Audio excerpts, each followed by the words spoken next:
seems like you're kind of asking for it. Later. Nothing on the public record.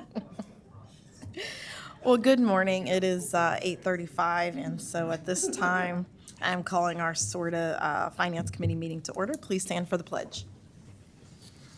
I pledge allegiance to the flag of the United States of America and to the republic for which it stands, one nation, under God, indivisible, with liberty and justice for all. All right, now that everyone's situated, hopefully everyone's had an opportunity to look at our January minutes. They weren't too intense, but I'd like to motion for an approval of those minutes. So moved. Second. All right, all in favor? Aye. Aye. Any opposed? Abstentions? All right, with that, we'll go ahead and accept those minutes. Our financial results for January. Tim, could you walk us through that, please? All right. Thank you, Ms. Clark. We'll start off first with our profit and loss summary for the month of January. You can see our total revenue came in at $13.4 million, which was just slightly unfavorable to budget by about $129,000, or as you can see, 1%. Some pieces moving up and down. We had fixed route and CPS revenue slightly down from what the budget was. But then we had some other revenue line items that were greater than budget, so they offset each other for the most part. So just slightly unfavorable to the budget of 1%. On the expense line, one thing I do want to keep in mind and point out is that the first couple months of the year, we do budget our sales tax revenue, which is about 70% of our total revenue, at our budgeted amount until we get some estimates and some actuals from the state of Ohio. So, we have a revenue line item, but a lot of that $13.4 million is our budgeted sales tax revenue. Going down to the expense line, that came in at $14.4 million, which was favorable or less than budget by almost $500,000 or 3.3%. Most of the line items were favorable across the board slightly that made up that. You net those two numbers together, and you can see we had an operating capital contribution of a negative $1.1 million, or I think it's actually negative $1.051 million or $05 million, which was favorable to the budget by $363,000. So while it is a negative number, it was expected, and it's good to see that we are right on favorable to the budget. Going down to our ridership, that was about as close to budget as I've seen since I've been here at Metro, so right at budget and slightly favorable compared to last year. Now let's go to the next page. Mr. Walker, Yes, Mr. I know you've told us this before. When we have a negative operating capital contribution, that's actually not a draw from reserve, is it? No, it's not. Okay, that's what I thought. Thanks. Thank you. So we go to the next page, Natalie. Thank you. And here's my favorite wall of numbers. But as I was mentioning earlier, this is a little unimpressive just because we only have 1 month. So we don't have year to date. So we have fewer numbers on my wall of numbers. When I look at the year and start off in January, it's a good barometer for me to see whether we captured everything from a budgeting standpoint or not. And it looks like we've captured everything, so great job from the FP&A team under Kevin's leadership there, getting our budget, and along with the entire Metro organization working together. So you can see on this line a lot of ups and downs, but for the most part, there's more black lines on here than red numbers, which is always good for us. While wages and benefits are favorable for the month, or less than what we'd expected, we are going to keep a close eye on our overtime for the year because, as you recall, we've done a great job, Bill and Adrian and their teams, of recruiting operators. So we are at kind of close to right at the highest operator count we've had. And so the higher the operators, the less overtime we think we're going to have. So we're going to keep a close eye on that one. Again, some ups and downs, but for the most part, it's good to see our budget numbers and exceeding our budget estimates for the year so far. Next page, Natalie. This slide is a bit boring the first couple of months because it shows some history that you've seen. And again, as I mentioned, in January and February, for the most part, we're really just going to see the budgeted amounts here. Next page, Natalie. And our cash flow and obligation report, you can see it shows our operating cash amount at the top, along with various obligations that we have, not just this year, but ongoing. And you can see when you add up some of those obligations, we come up to a negative number, negative $6.25 million. But we do have, the way this calculation works, we look at our remaining operating capital contribution surplus for the year, and that's almost $8 million. So at the end of, looking at our obligations plus what we expect to have as a contribution during the year, that's a positive number down below. And I believe that's all we have here. Any questions from the group? All right, thank you, everyone. Thank you, Mr. Walker. And we'll have our fuel hedging program and activity presentation by Mr. Ruth, please.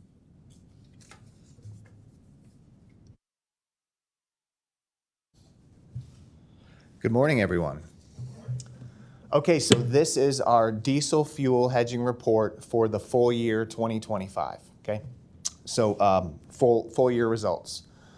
So in 2025, we used just under 3 million gallons, 2.952 to be exact, throughout the course of the year. And we paid a gross market price for those gallons of $2.37, which, good news, is 4.8% lower than last year's $2.49. So we saw some positive movement at the pump over the year. In 25, we were 90% hedged to policy at a contract price of $2.47, which is higher than $2.37. So unfortunately, we recorded a hedging loss on our position in 25, which hit the P&L to the tune of $290,000. That takes our net fuel cost to $2.47 a gallon, and on the face of the P&L, we spent $7.3 million, which is good news compared to last year, 1.2% favorable on the overall fuel expense. So good news there. On the volume side, we were 4% favorable on gallons used because we were a little slow to roll out service over the year due to the drivers.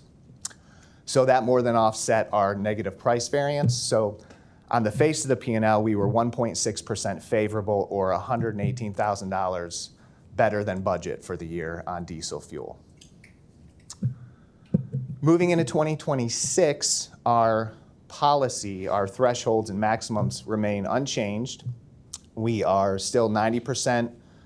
The policy is still 90% from 0 to 24 months and 50% from 25 to 36 months. So that we have not changed that.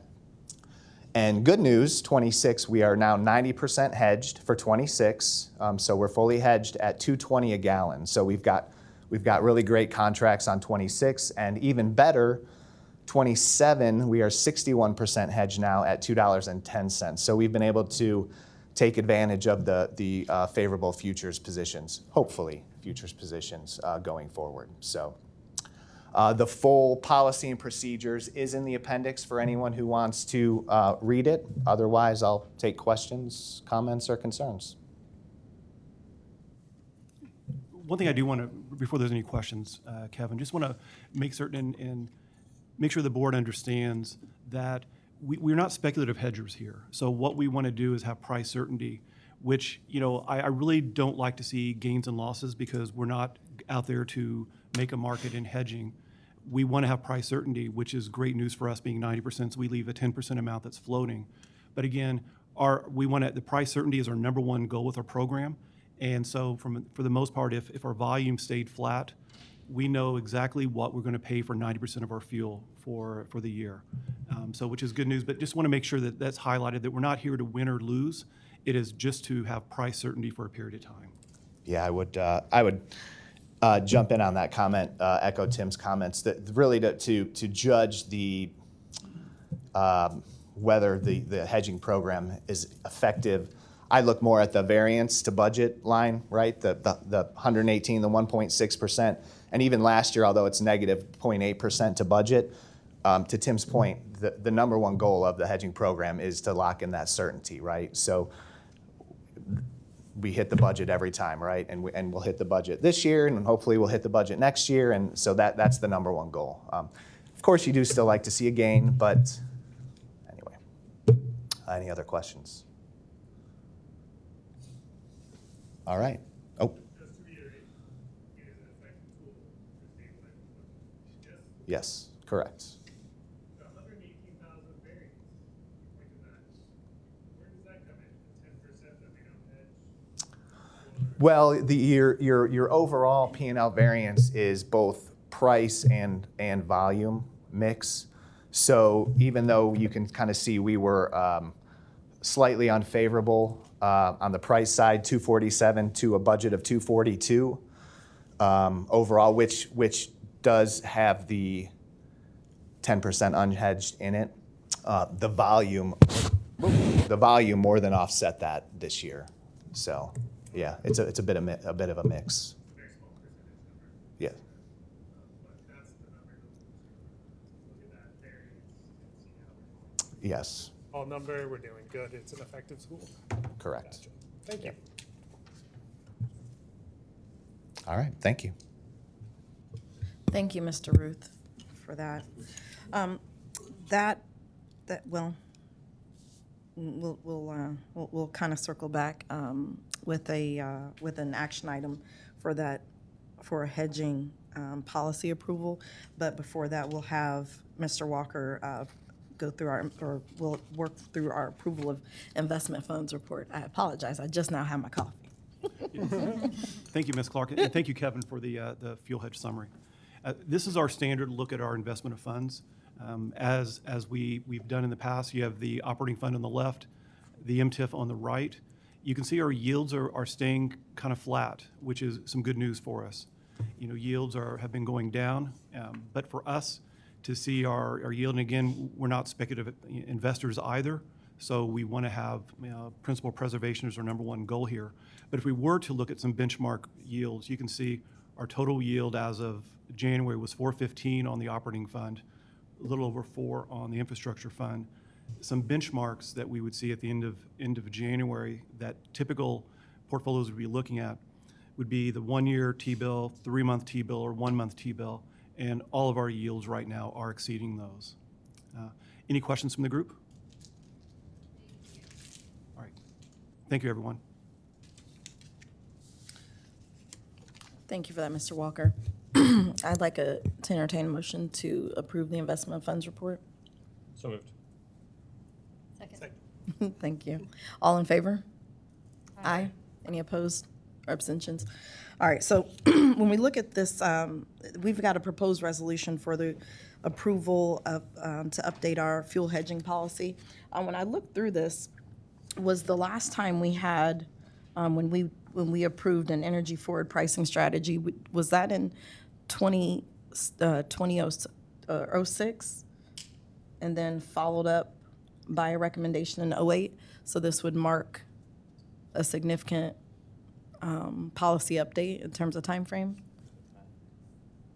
Oh, it was I can 16. kind of speak to that. I believe 2008, we updated the original policy to change the thresholds way back when. So in 2008, the adjustment to the policy was to bring those up to where they are currently. Okay, There really hasn't been any changes to the policy since then. I know it's been brought in front of the board. I'm not sure if you voted on it or not, but there hasn't really been any material changes since then.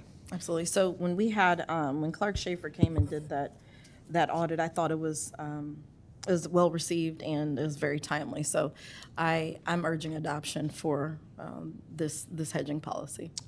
Can already see it at work. Yeah, just to note, there's no material changes. The thresholds remain the same. It was really more about just cleaning up some of the language. We took some details out that didn't need to be necessarily, I felt, provided to the board on some of the day-to-day activities that transpire. We use some of the third-party vendors that we use. One of them was purchased, so we changed that. And so again, nothing material to the policy, just some of the language surrounding it. If there aren't any other questions? So just a point of clarification, it was stated, I just want to restate this, is that you mentioned Clark Schaefer did the audit, right? And then when we present quarterly to the board on our audit findings, and there's the spreadsheet of the findings This that was one of are those yet to be remediated, some of those findings were directly related to this policy. So these policy updates will remediate those audit findings from the Clark Schaefer fuel hedging audit. Move approval. All right, second? All in favor? Aye. Aye. Any opposed or abstentions? All right, I don't have any other new business. Does anyone have any? All right, with that, we are adjourned at 8:50. Did we get through a finance committee meeting with fuel hedging in it in under an hour? That's amazing. In under 30 minutes. Well done, well done. Are we able to roll into planning and ops, or do we need to? Am I allowed to start planning and ops 10 minutes early? Yeah, we put it on notice. Okay. Great. Thank you for your foresight. Let me pull up the planning and operations agenda. Okay. I'm going to kick off the planning and operations committee meeting. Has everyone reviewed the minutes? And if so, can I take a motion to approve them? So move. Moved by Seconded. Chelsea, second by Blake. All those in favor? Hi. Any opposed? Any abstentions? All right, motion passes. For our agenda today, what I've done is moved some things around to make sure that we end with what I'm planning to do is end with our deep dive. So go through everything else and then spend all the rest of the balance of our time on deep dive. That will hopefully allow us to not have to rush any other items. Most of the other items we have on the agenda are relatively straightforward. So we'll do that. So we'll start with the good news. And I think really the only thing I'm going to skip is that deep dive, and then I'll go to the action items and come back. So, Mr. Ravasio, or Ms. Hairston, I don't know who I'm going to. Good morning. Morning. All right, bringing you December, which is our end of the year 25 Silver Wheel winners, and starting with our leadership winner, Derek Buchanan. Derek is the payroll manager, and Derek made sure that his team over the Thanksgiving holiday, every Thanksgiving and Christmas seem to fall on Thursday of pay weeks, and they spent a lot of time in the office on the weekends making sure everybody got paid on time and timely, and actually was early because of the holiday. So congratulations to Derek and his team for all the extra effort to ensure everyone got paid timely and correctly. And then we have administrative employee Jessica Suarez. Jessica works in HR in the Labor and Employee Relations Department, and Jessica is just being recognized for her willingness to broaden her knowledge, not just about employee and labor relations, but about the overall Metro organization, and just how she is kind and respectful to all, and very professional in her interactions with others. And so always willing to assist, to go above and beyond and make sure things get done timely for that department. And then we have Queensgate operator Amber Jennings. Amber is an operator, has been with us for some time. Amber wants to always make sure that the operators at Queensgate feel special. She spends a lot of her time or sometimes money making sure they're recognized during the Thanksgiving holiday, during Valentine's Day, during Christmas, with special gifts and features monthly for like birthdays. And so Amber is always professional and does a lot of extra work sub-clerking for us as well. And then we have Queensgate maintenance employee Patrice Edwards.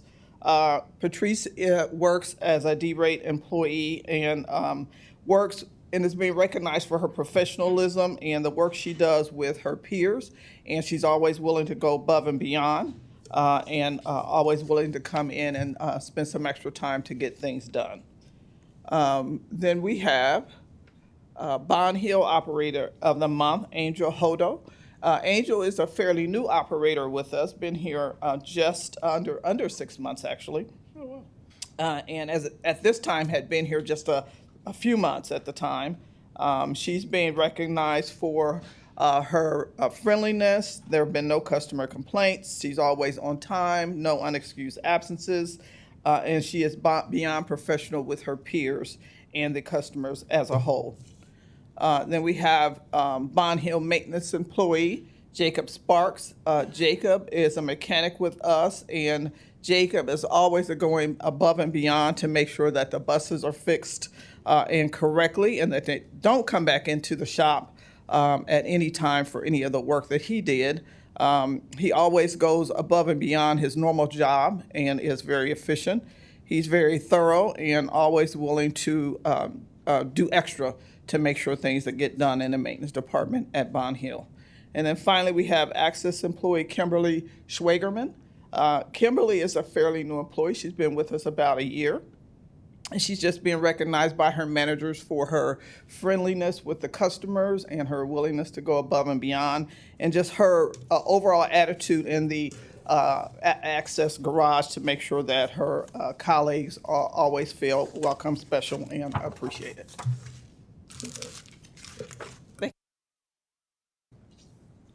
Could you remind us of when the Golden Bus Awards are? March 6th upcoming, so hopefully you can join us. Friday night. It's a place to be. All right.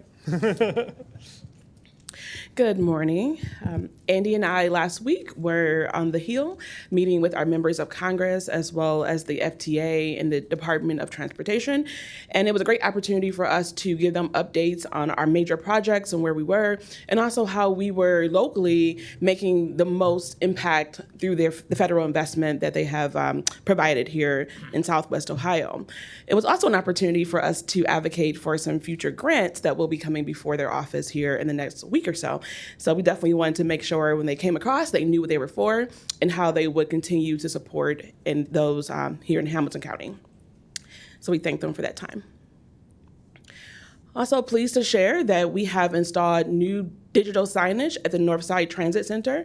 These improved signs allow our customers to have easier access to their travel information, including information about the route that's coming up, when it is due in real time, and future, we will be able to install more information on these kiosks as well. So we're really excited about the ability that these signs will offer us to improve the customer experience at this facility and others. It is Ohio Loves Transit Week. It is something that we do in partnership with the Ohio Public Transit Association and in conjunction with other systems across the Ohio region. And it's just a week for us to remind everyone of the impact that transit plays locally here in throughout Ohio, and that every $1 invested in public transit returns at least a $4 investment in return. And so our team will be at the Government Square and the Northside Transit Center this week, thanking customers for their continued support. We'll be handing out some sweets and some passes, and that thanks, as well as sharing more stories on our social media platform around the impact that transit continues to make, and even hearing some testimonials from our riders. So we encourage everyone to ride all week, share their stories, and also share how public transit is supporting you in our community as well. Last but not least, we want to get in on the excitement around the Cincinnati Monopoly board game that is being produced. And so we ask all of your support, as well as the support of the community, to go to that email at the bottom of the screen, cincinnatitoptrumps.com, which we are asking everyone to vote for Metro, Tank, BCRTA, and the Cincinnati Streetcar to take the 4 railroad spots on the Cincinnati Monopoly board. So we thought it's a great and a fun way to get in on the excitement around that new game, but also we think that transit deserves a special place on this board. So please do take the opportunity to send that email and let them know that you want to see all 4 systems on that Monopoly board game. Thank you.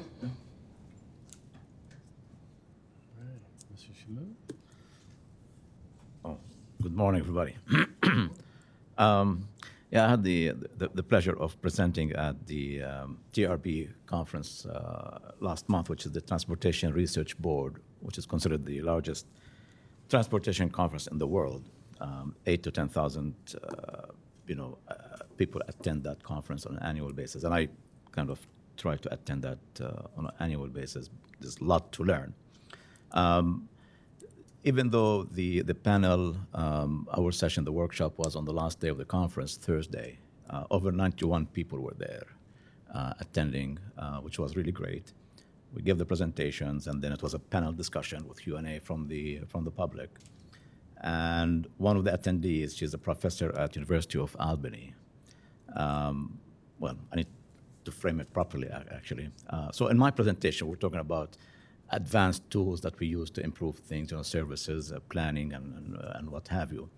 But the first couple of slides in my presentation were about this agency, where we are compared to others, and the great things that we've done, and how we got there. Not cutting service, adding service, investing in tools and staff and all of that. So during the Q&A session, one of the attendees, the professor, she had a question, but before the question, she made a comment. She said, well, this is absolutely great presentation, addressing it to me.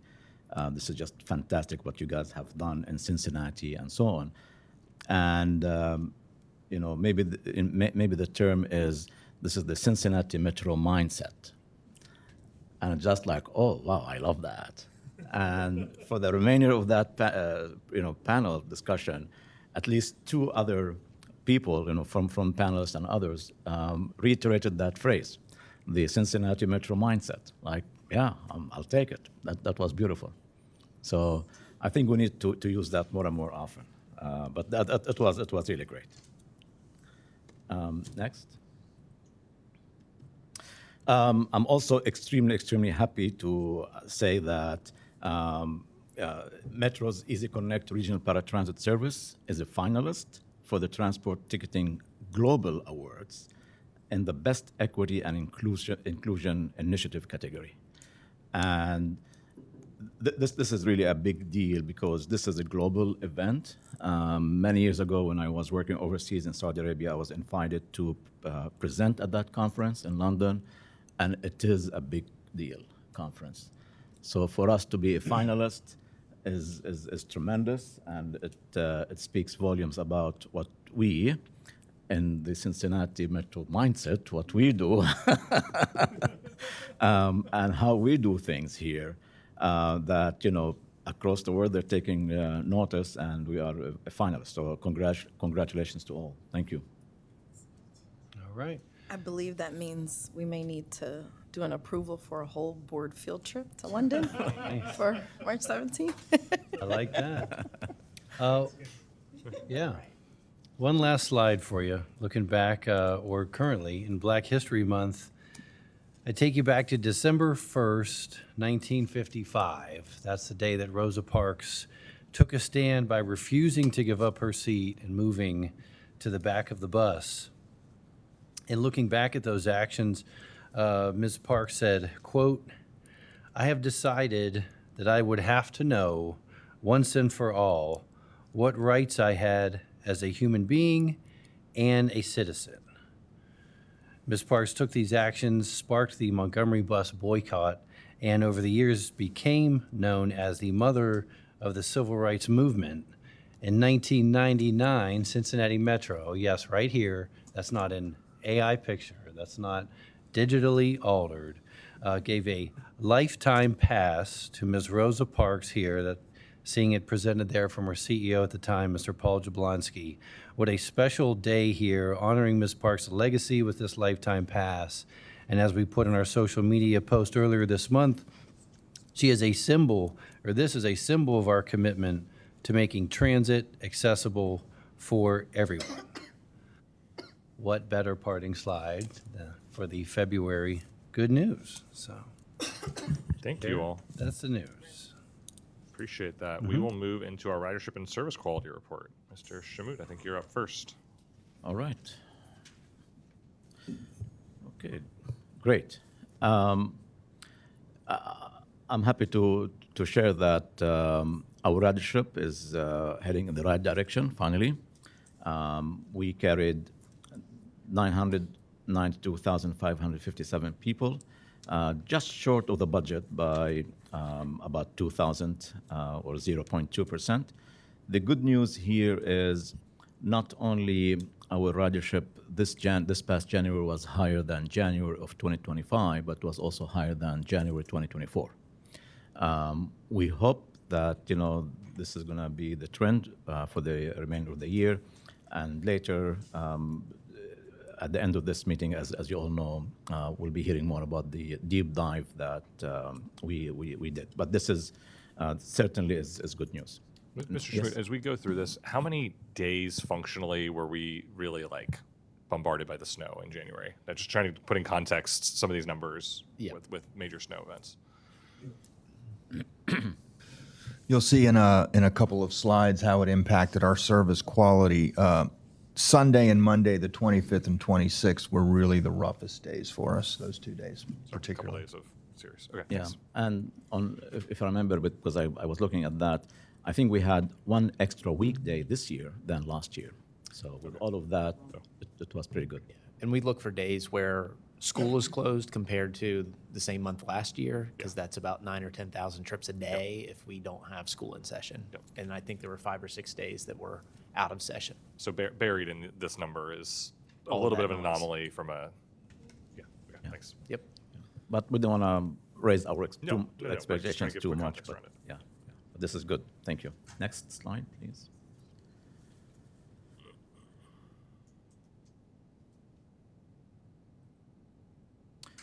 Access also trending upwards.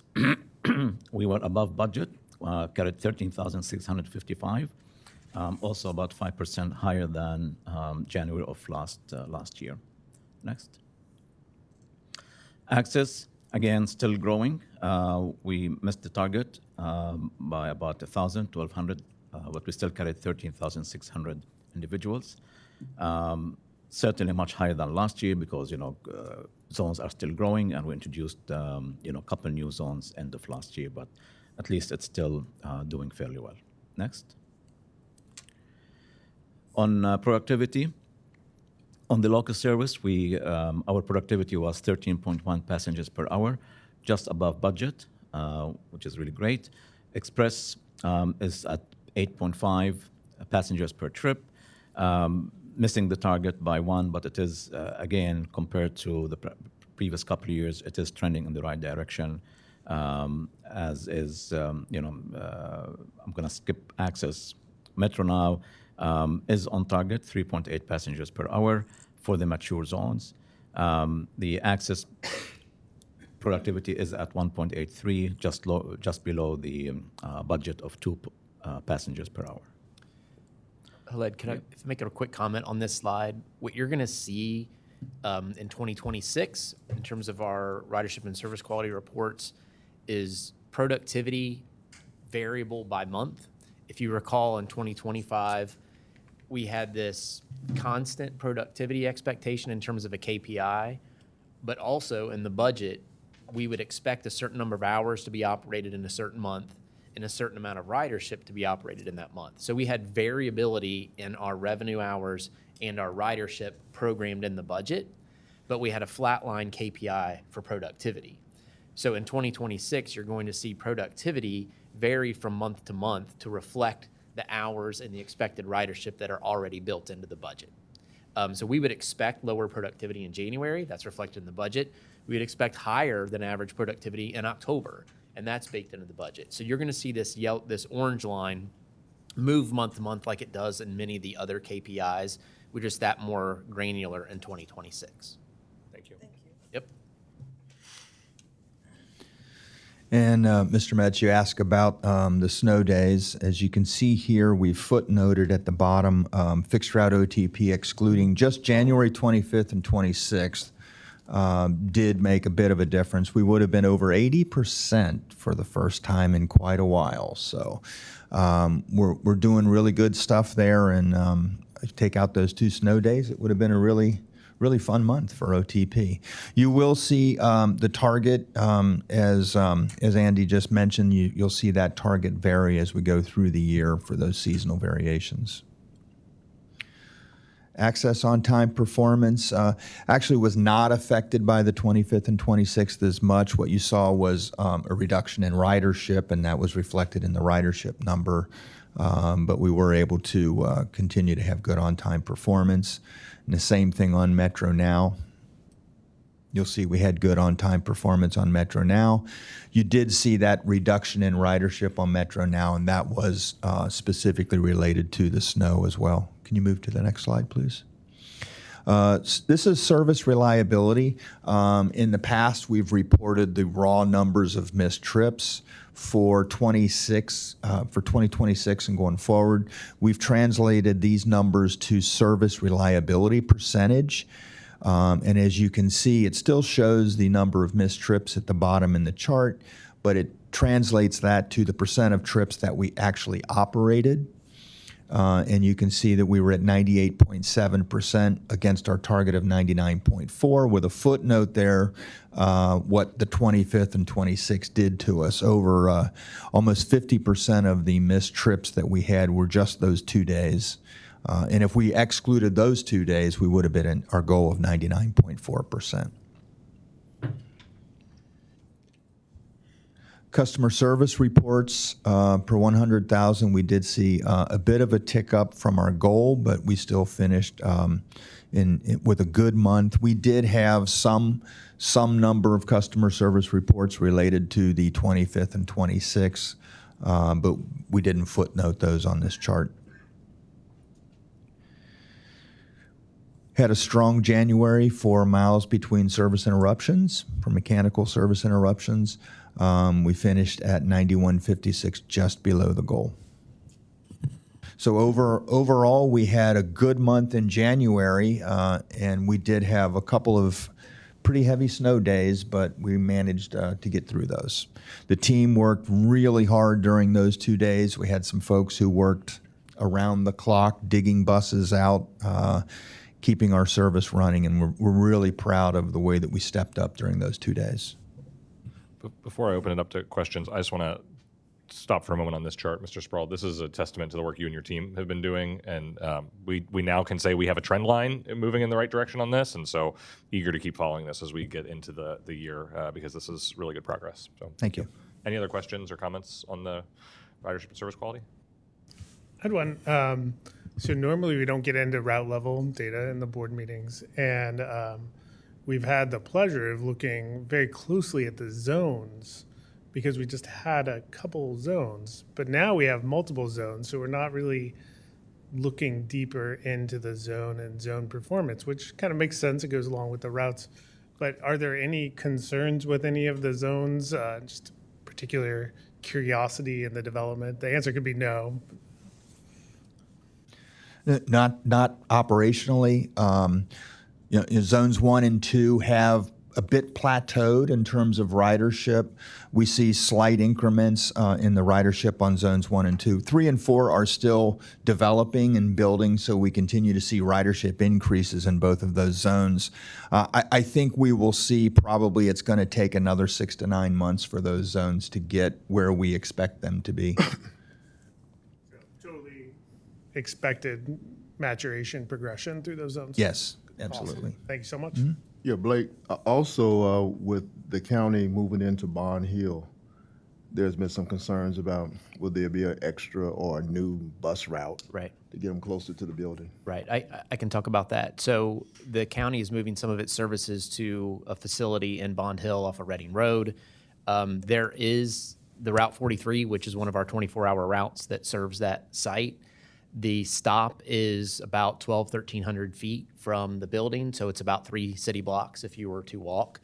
There is a little bit of concern about folks that may use wheelchairs or if have a disability to get to that site. So we're talking to the county about what we might be able to do to partner.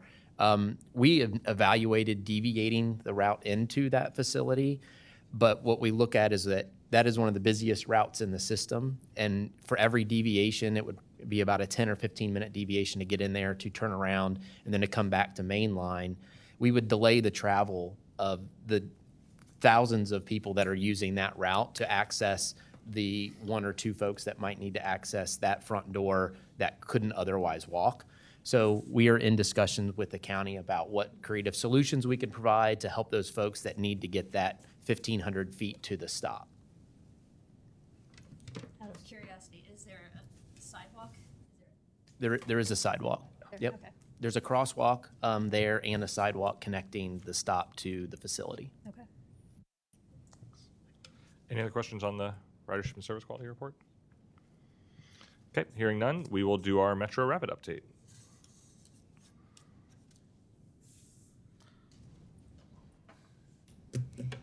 Good morning. Morning. So we have been very busy, as always, with the Metro Rapid. And I will share with you kind of where we are and where we are going in the next couple of months. Next slide. We have made a major turn in the Reading corridor. We're moving from planning now into more of the implementation mode.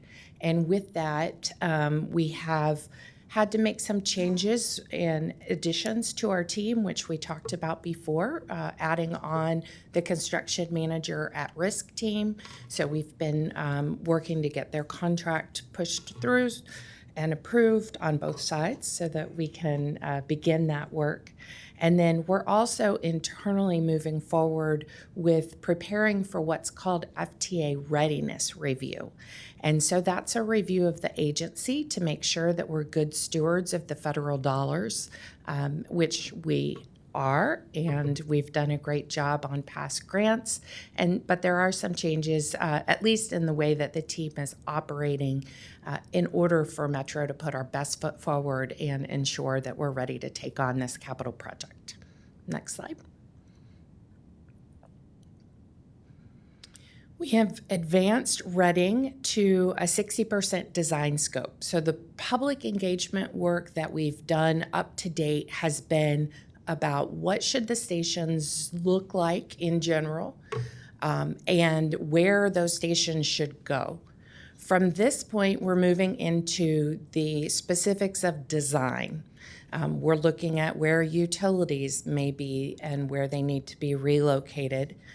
We also talked in our last update about the design for a shared connector with Fountain Square. So we've worked with the streetcar team, and we will have a design update for you on that at next month's meeting. And then we're also coordinating with the University of Cincinnati on that edge front, and we have a meeting scheduled in a couple of, not this week, but next week. And so we'll be able to bring you back more information on those two things. But the design for Reading at 60% really starts to focus on all of the details that the engineers and the construction manager, the contractors will need to actually design this project. So it's really an exciting time. Another important part of that is making sure that everything that is included in that design is costed out properly. And we talked before about our independent cost estimator. And we have a selected firm that we'll be bringing to you. It is under the procurement discussion, and Jason will share more information about that momentarily. Next slide. On Reading, we have made a lot of really great progress on the environmental side. We did meet with the State Historic Preservation Office January 21st. They had some concerns about placement of stations, rightfully so, in the Over the Rhine Historic District, which we too want to make sure that we have the least impact from a physical and from a visual standpoint in the district. And with that, we have shifted a couple of stations outside of either the front of a building where a door is, so that we're not blocking any business access and view to that business. We also raise the canopy at these stations to match the bottom floor of the business so that it's aligned and reduces the amount of visual interference with the front of those buildings. And then we've also given a couple of different ideas to the State Historic Preservation Office on the types of materials that could be incorporated to reflect more of a historic nature. And you'll see in that bottom slide, either a brick or a brick facade is something that is being considered. And that's in keeping with the historic qualities of that district. Ms. Lacombe, I think that's obviously really thoughtful in terms of how we're adjusting to meet the structures. Are there any other business districts throughout the corridor that are also in historic districts? Absolutely. And are we having the same level of thoughtfulness in each of those business districts? We are. Okay.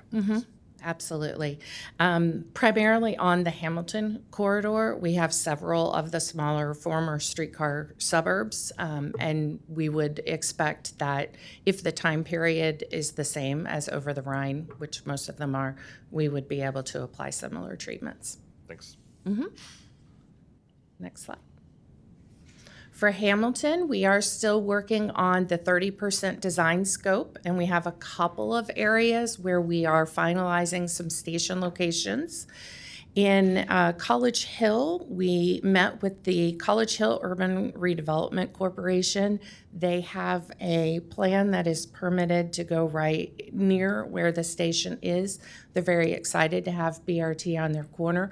We need to make sure that we enable their driveway access and also coordinate making sure that we're not blocking any views to businesses on the bottom floor.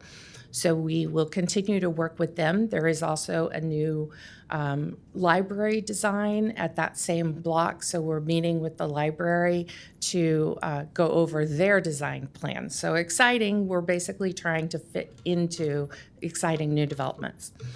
And then we are meeting the Clifton Town Meeting, which is the Community Council, and the Clifton Business Association. We have met with them numerous times over the last 6 to 9 months, and they are hosting a combined community meeting on February 24th at 7 p.m.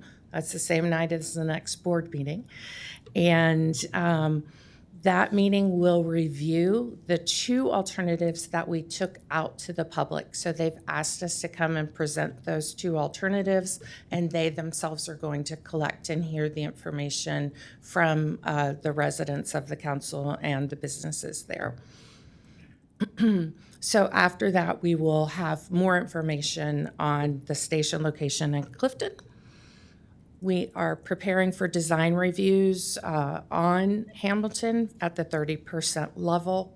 Of course, we need those 2 little areas refined before we can get there. And we are preparing the environmental documentation like we did for Reading. Next slide. We will continue our public engagement and outreach activities. We have had a fabulous job and lots of engagement. We're going to continue that. The exciting part for the next push of public engagement will really be focusing on not only what the stations are going to look like, but getting more refined on that design and what opportunities lie in being able to identify the communities that each of those stations will reflect and how we incorporate the flavor of each of the stations. Next slide. I mentioned we did get the construction manager at risk. It's in the final review on contract and signatures now. And we made a recommendation to procurement on an independent cost estimator. Again, those are all very important pieces to getting through this FTA review.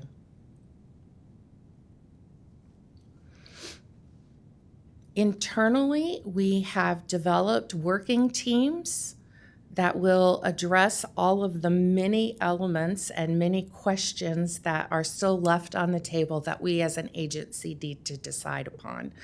And then also incorporating BRT into all of our existing plans, our operating plans, our maintenance plans, asset management plans, safety and coordination plans, and making sure that this new service is coordinated with all of our fixed route service and operations and policies associated around all of those. So we are mobilizing each of these teams next week, and we will be off and running into this next phase of implementation. This is really exciting.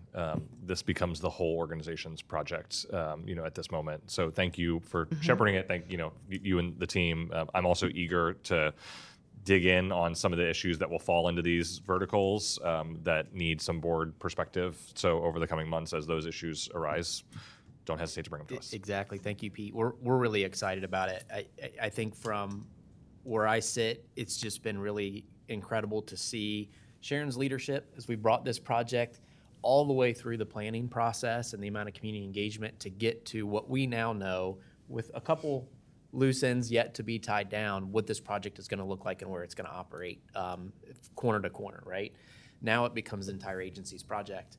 And each of these verticals will be led by a metro lead internal to our team. So this becomes part of operations, it becomes part of finance, it becomes part of IT, and it becomes not a planning study anymore, but something that we as an organization do. So a lot of incredible work yet to be done. When we get to these issues, like when one of these teams focuses on whether it's fair collection or policy of fair collection that's relevant, we have this standing monthly meeting, debrief here at this committee, and you will be briefed on those as each of those items come up and get refined. And when we need input and your feedback, we'll ask for that here as well. So I feel like structurally we're in really good shape to take this project out of the planning and conceptual world and into the real world. So we're excited as a team about it. Just to add a couple of things here. Thank you for that. Just want to reassure that the team leaders and many of those who will be filling these tasks have already been, are already part of this project. So it's not something new to them. They've been engaged, with this throughout the past 2.5, 3 years. Most, if not all of them, are on the steering committee that meets bi-weekly. So it's not going to be new news to them. They've been an intricate part of this. It's just more a formal structure to moving forward. Thank you. Any other questions on BRT before we move on? Metro Rapid. I'm working on Metro eliminating Rapid. BRT and putting Metro Rapid in my lexicon. Okay, Government Square update. I can handle that. Just a very brief update. You may have seen that we released the RFP in accordance with the board's direction to look deeper at how does Government Square operate and what could it potentially look like in the future. We released a RFP about 2 weeks ago with the full scope of work seeking not only architects, but also urban design and urban planners to look at that space within our downtown. That scope of work that was released, as you know, had comments from our stakeholders, riders, folks within the community, folks that are invested in downtown. Those folks, same folks, will be part of that process as we move forward with the architectural and design team. So we've built a scope that includes engagement throughout, very similarly to the way we work BRT. So we'll get proposals back here in the next few weeks, and we look forward to getting that process started. With respect to current operations on the square, Bill and his team continuing to meet on their, how often is your quality of life team pulsing together, Bill? We actually have a working team that meets once a week that reviews activity and what's been going on there and how we're doing. And then we also have a monthly of a larger group that reviews that work to make sure that we're checking in with all of the different partners. And as we know, as we move into the spring will bring more activity. And so we have this framework set up so we can be responsive. Happy to answer any questions. Hearing none. We're going to jump to the action item matrix, and then we'll come back to the ridership deep dive.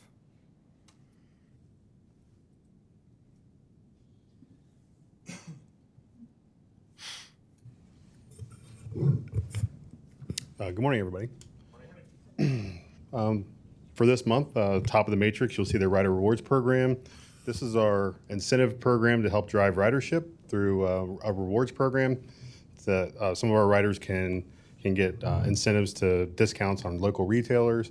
This is a partnership with Velocia that was started last year. We're going to continue for an additional year. We're increasing the budget by $300,000. It's funded locally. The next contract you see is our cell service. This is our free Wi-Fi that's on our fixed route buses. This is a sole source with Velocia. This is actually in concert with a state contract for Verizon. The cost of service hasn't increased, so that's really good news for us. This is going to be in a 3-year contract, also funded locally. The next one down is our Employee Appreciation Day. It's our Kings Island Family Day at Kings Island. This is a 6-month engagement. This offers our staff here at Metro an opportunity to reserve the location that the event will be held, as well as lock in all of our pricing. It's a $354,000 contract, also funded locally. And then the final one you see there is one that you heard about from Sharon Lacombe. This is our BRT Independent Cost Estimating Services. These are the third-party services that will help us determine a fair and reasonable price to construct BRT. This is a 3-year contract, also funded with our local capital dollars. Any questions? I do have one question about the Velocia program. I'd love to just get a sense of how we feel like it's going, and if it's based on that, I may have follow-up questions. Sure, absolutely. Steve's actually here to talk about the business purpose. Thank you. Thank you, Jason. Velocia is going really well. Just high level, 95% of the folks that get rewards actually buy more transit passes through Masabi with that. Not as much Kroger or Red Bike or things of that nature. Cool.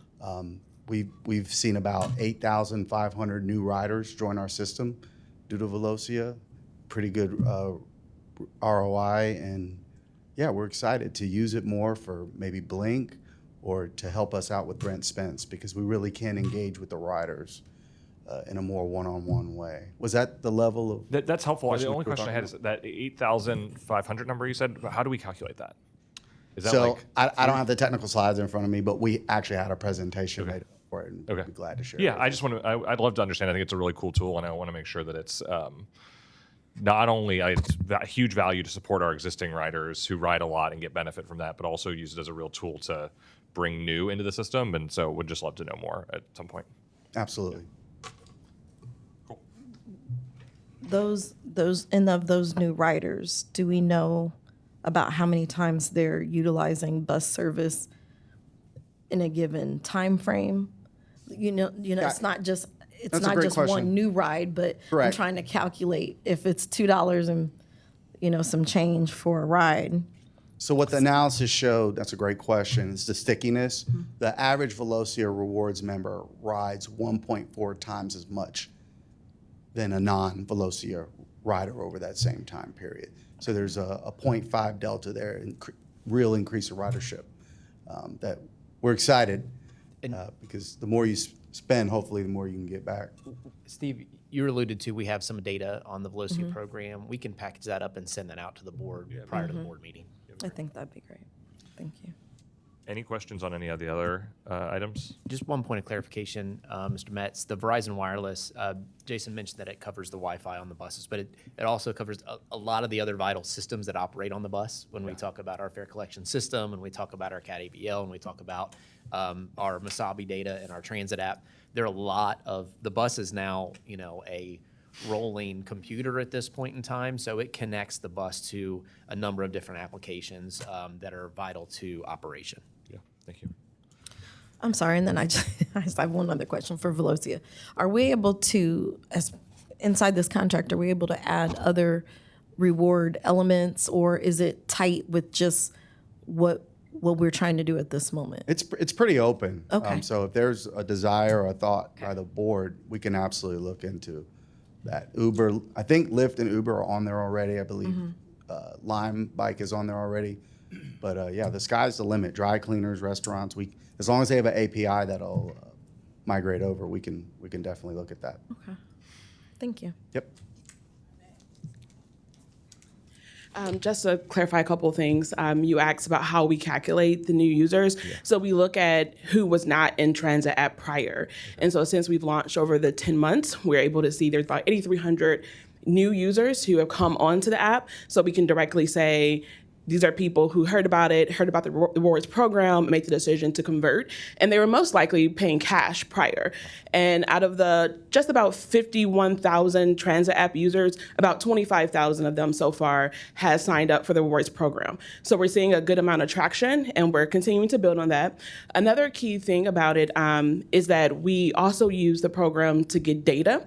So we put out surveys every so many months, and we ask key questions about riders and their patterns or their experiences and their usage. And we've to date collected about 15,000 survey responses from customers that we are using to better target, and also using the data to say, like, okay, if someone hasn't ridden in maybe 6 months, we can send them target marketing messages that say, hey, we miss you. Here's a free ride in your wallet. Come back.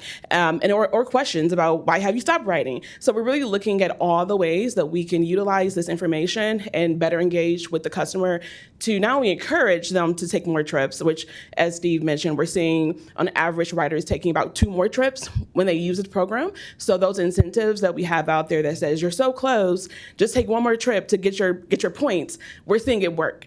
And so it definitely is incentivizing more trips and allowing us to better engage and collect more data. What would the customer acquisition cost be per customer on this? Okay. Thank you. Without any objections, I'm going to make a motion to advance these 4 items on the consent agenda at the board meeting. Does anyone have any objections to that? All right, motion. Did I hear a second from down there? Second. Okay, second from Ms. Moss. Any discussion? All right, all those in favor? Aye. Any opposed? Any abstentions? Great, those 4 items will move to the consent agenda. All right, we are on to our deep dive. Mr. Shamut and then Ms. Randall. You want to say a couple things, Andy, first? Sure. Thank you, Haled. Thank you, Mr. Metz. You know that when we look at our ridership over 2025, we saw kind of a plateau in ridership. That begged the question from staff and the board, you know, why are we seeing this plateau? Because while we saw the plateau, we also saw increases in ridership, right? We saw Metro Now continue to grow. We saw university ridership grow. We saw new service that we put on the street attract new riders. So we wanted to ask ourselves, obviously, like if we're growing in certain areas but the ridership is flat, we must be losing ridership in certain spots. And there was nothing very obvious that was coming to the surface. So you all asked us what's happening in the system. We then tasked the SBDI department to say, okay, we're gonna dig in and try to slice this in as many different ways as possible in order to figure out what's happening in the system. What you're going to experience over the next 25 minutes is a walkthrough of that process. So bear with us. It helps get to the conclusion when you see the level of detail and the level of expertise that was applied to the analysis. And it helps us pull apart all those different threads to find meaningful data. That being said, one of the things that's very important to us is that this will result in a plan of action. We're not going to talk about that plan yet because we are just now learning these things. We're going to take these learnings and turn them into action. So with that, I'll turn it over to Haled to jump into the analysis. Thank you. This wasn't an easy exercise because as you've heard from Andy and others, last year was kind of a bit of a challenge, and we've all been wondering what's going on. We really wanted to figure out what is really going on. And we spent about 4.5 months working on this. Countless meetings, some meetings stretching 4, 5, 6 hours straight. And I was only in a few of those. The staff was in the rest. That's why I have staff, so they do all the dirty work. I just get to talk about it at the board meeting. But it was countless. I mean, literally, their order was clean your calendars. We're just focusing on this. And so 4.5 months of that. And as you heard Andy say, we didn't leave anything unturned. We looked at everything. And as you will see from the presentation, we were still confused. As you know, come November, we were still confused. We couldn't figure out what's going on. It was the later parts. I don't want to jump the gun here. That started to shed light on what really is going on. So 4 months of this, and then we spent 4 hours with our ELT meeting a week or so ago, going over a much lengthier presentation. And the ELT was very engaged. And so what we're going to see today is really all of this distilled into a 25-minute presentation. But just to frame a few things, the amount of data that was used in this is incredible. I mean, we constantly use data on a daily basis in everything we do, but this was a special thing. One component that you'll see in the presentation, which is only 2 slides, talking about deferred payment apps, right? For that, just these 2 slides, there were 4 million records from Masabi used, and each of these records had 14 columns. So it's 50 million pieces of data of analysis just for these 2 slides, right? But the data is not only about rides, boardings, and on-time performance. there's the spatial dimension to it, right? It's, different corridors, different, streets, and so on. There's the temporal dimension to it because there were service changes done, different quarters of every year, and each had a different impact.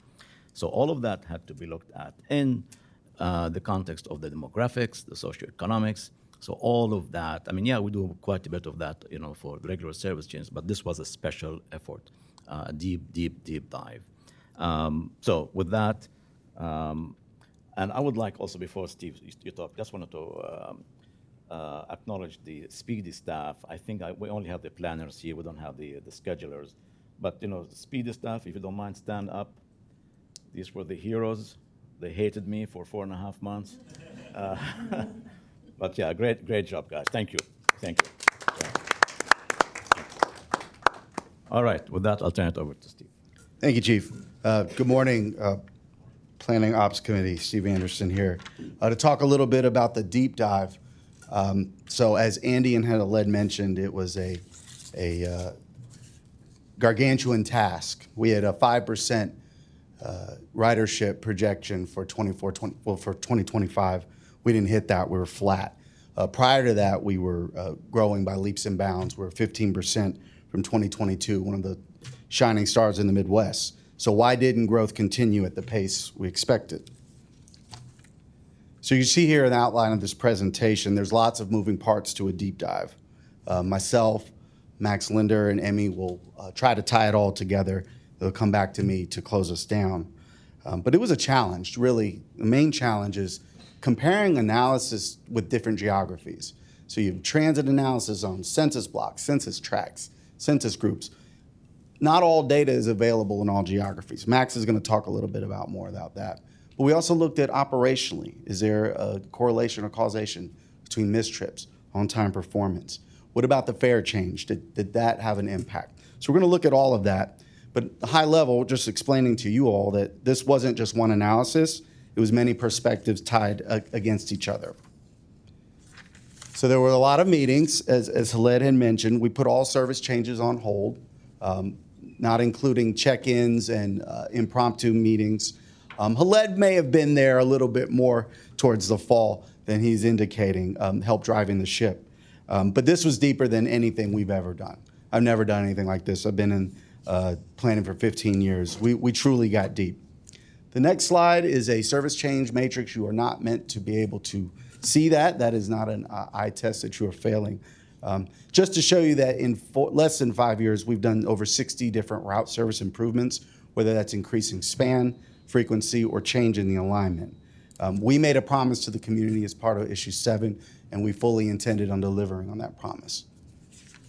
As you can see here, the timeline, going left to right, the high point is January 2020, go all the way over to December of 2025. And if I had to characterize the white side of the left side of this graph, that's COVID, sharp COVID rebound. We didn't really particularly look at that data. Our country was not our country at that point. We had a lot of different things going on.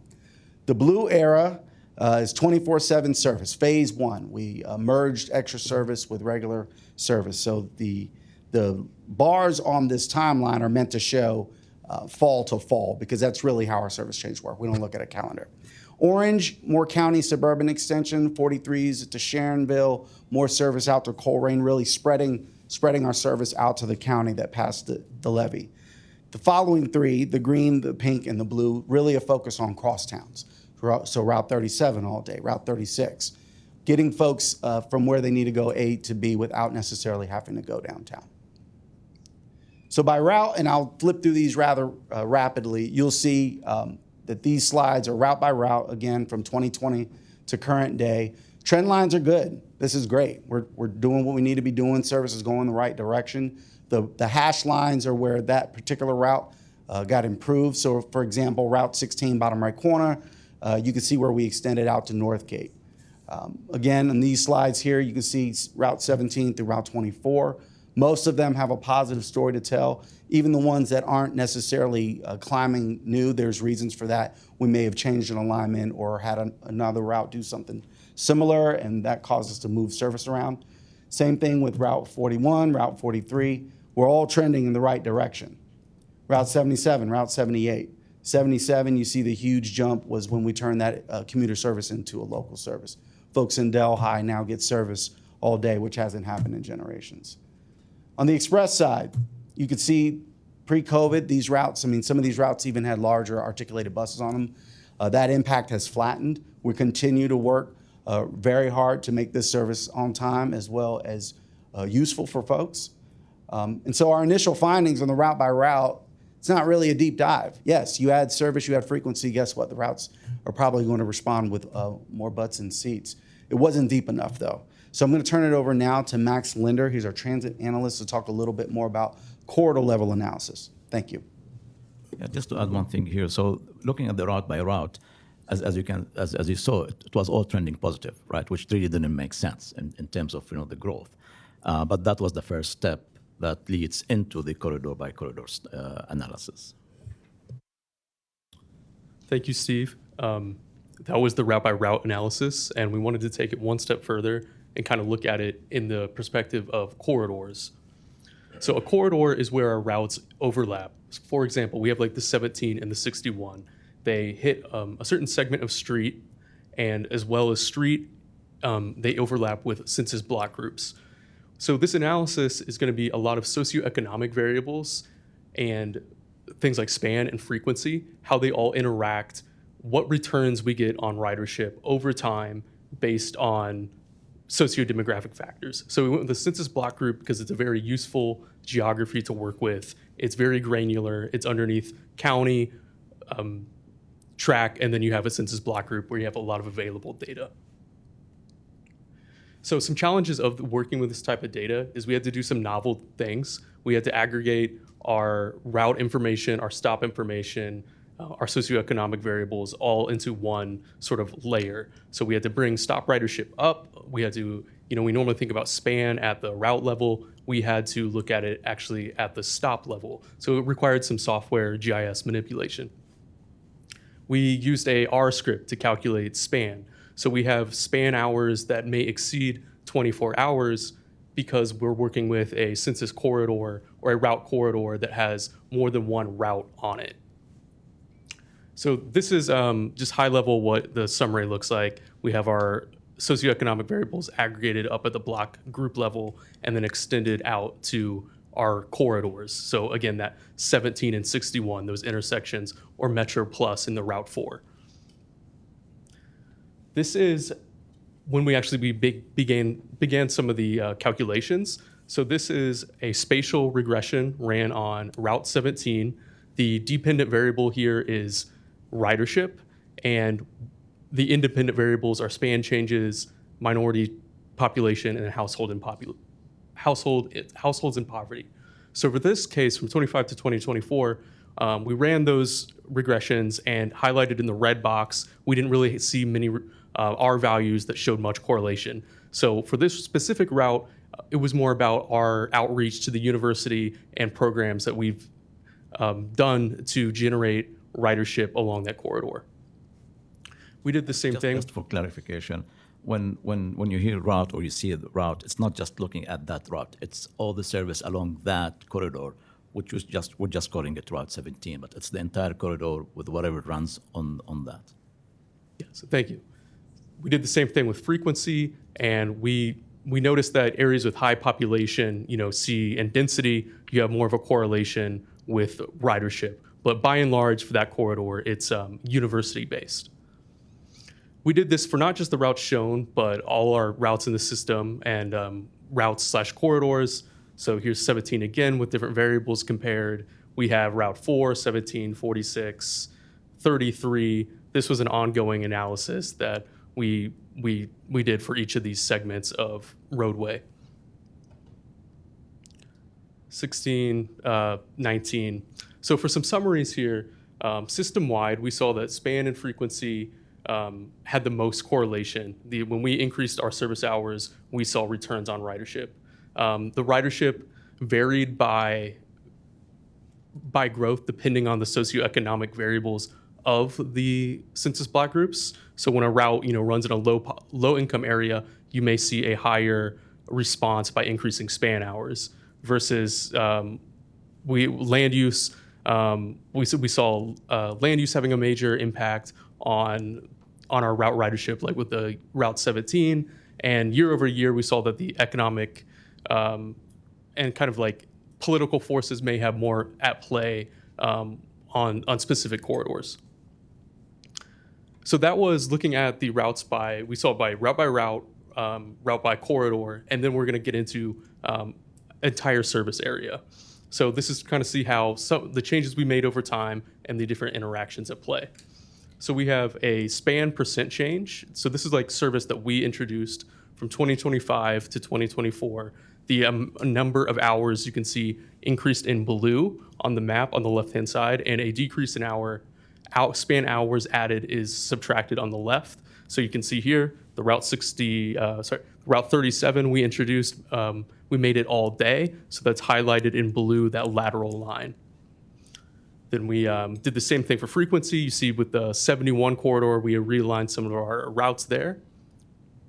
Job access, the 61 is making the blue pop in kind of the northern suburban area by the Hamilton County line. That's where we increased. We've added service so people are able to access more jobs. Here we have a bivariant map. So this is a comparison between our ridership variable as a dependent variable and then our independent variables like minority population. So this gridded map shows ridership in blue and minority score in red. And in red, the deepest shade of red is where you have high concentrations of both ridership and minority population. So you can see it pop on the western side of Cincinnati, along Colerain. These are areas that we've seen a lot of ridership correlation with minority population. We did the same thing with ridership change to poverty. This is 2025 to 2022. The western side of Cincinnati shows here. We have ridership change to trip change, so that's amount of trips we've added over time. Then we have job access again. So this is just to demonstrate some of the analysis, the length that we went to developing some thoughtful insights. We have ridership change to span change. So this is from 2025 to 2022. You're able to see all our service changes on here. You see the introduction of the 61 shown in that red color along the kind of above the Norwood lateral. And you also see it in the western side of Cincinnati, making the 77 all day. So that increases span hours. You see the Evendale layover with the 43. So that was some of our changes from the system-wide. This is now looking at the impacts that a specific customer would feel. So here these maps show that pin drop is where a rider would board the bus, and these maps are showing reach where they're able to access now. So a rider boarding at Hamilton and Galbraith from 2025 to 2023 now has more access to the network. We did this for all sorts of corridors in our network, and this is also a routine analysis that we perform when we're making service changes. We always want to understand the impacts made to the customer's travel time. South Fairmont and Lick Run, this is a sort of a hub we have, and you can see from 2025 to 2022, the growth in travel time, the more reachable service area in our network from a customer boarding the bus at that location. And these locations were chosen to really cover the entire geography, like in the north, northeast, southwest, southeast, and so on, and to verify what the numbers are saying. So, geographically and graphically, it's showing that, yes, there has been improvements overall in terms of service delivery. Thank you. Another piece of the customer impact is our CIS analysis, Customer Impact Simulator. So this is a routine analysis that we do when we make service changes. We want to understand that our changes are making it easier for our passengers to get to places. So we use this tool. So for this case, August 2021 compared to 2019, these are origin-destination pairs. So with those origin-destination pairs, we see that riders, when we make this change, riders have fewer transfers in the early AM due to new crosstown connectivity. So then you can see in blue that more customers are positively impacted with a reduction in travel time than in the red shade that is displaying negative impacts. Again, we did the same thing when we introduced the all-day crosstown service with the Route 37. While there's decreases to some, by and large, the positive impacts outweigh the negatives. So this is just to demonstrate the customer impacts for service changes. For a little bit of summary information, the corridor analysis, customer impact, we found the areas with high income populations were most sensitive to span changes. As areas with higher income, frequency is more correlated, so customers are more affected by that with that demographic. Minority population sensitive to all changes. Frequency reductions reduce ridership in higher affluent areas than non-affluent areas. Reducing travel times Go is back very... to that one for a minute. Sorry, I'm trying to read fast.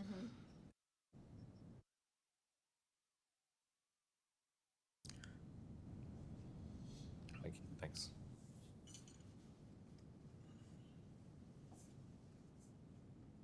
Yeah, go ahead. Yeah. We found that reducing travel time, people like a good quality service, so getting them to places faster benefits ridership as a whole. And reducing travel times in denser areas is even more effective way of generating ridership. Direct routes to high density areas produce the most gains in ridership. Reduction of travel times, that's important for the customer experience. Ridership and the density is an important factor time and time again. We saw that ridership in the western section of Cincinnati, due to the socio-demographics, produces more ridership benefits when we introduce changes there than, say, suburban areas. And overnight service had a larger impact in low-income areas. When we think of like the Route 33 versus the Route 11, the overnight ridership is greater on the 33. Can I ask a question just about that first bullet point or the first line on the last slide? And maybe this is later on, so tell me if it is. But my assumption is the quality of our service, looking back even 10 or 15 years on the western parts of the county, was lower than in other parts of the county. And so do we think some of this is like catching up to where we would have been if we had better service at that time, or is it meaning like is that distinct from that change? I think definitely like over time we've generated more service on the western side of Cincinnati, and that's we're reaping those benefits now, I would say.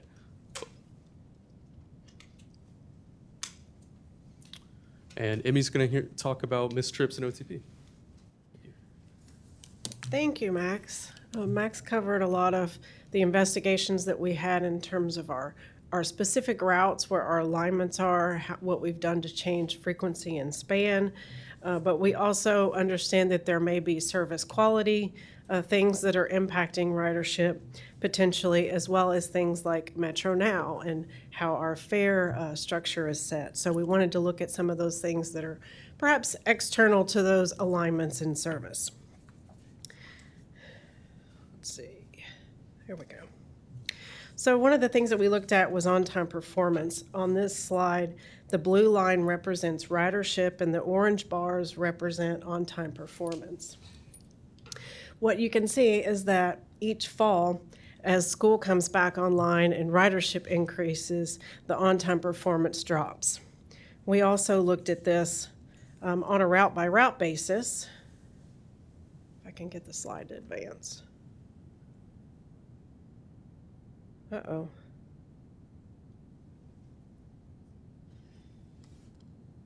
There we go. Sorry about that.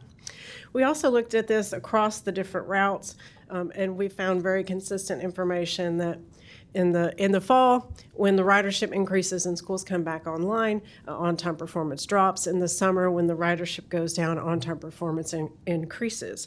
So we did find that there's a correlation, but the data shows us that it's likely a different correlation, right? Ridership is impacting our on-time performance rather than on-time performance is impacting ridership. Also looking at missed trips.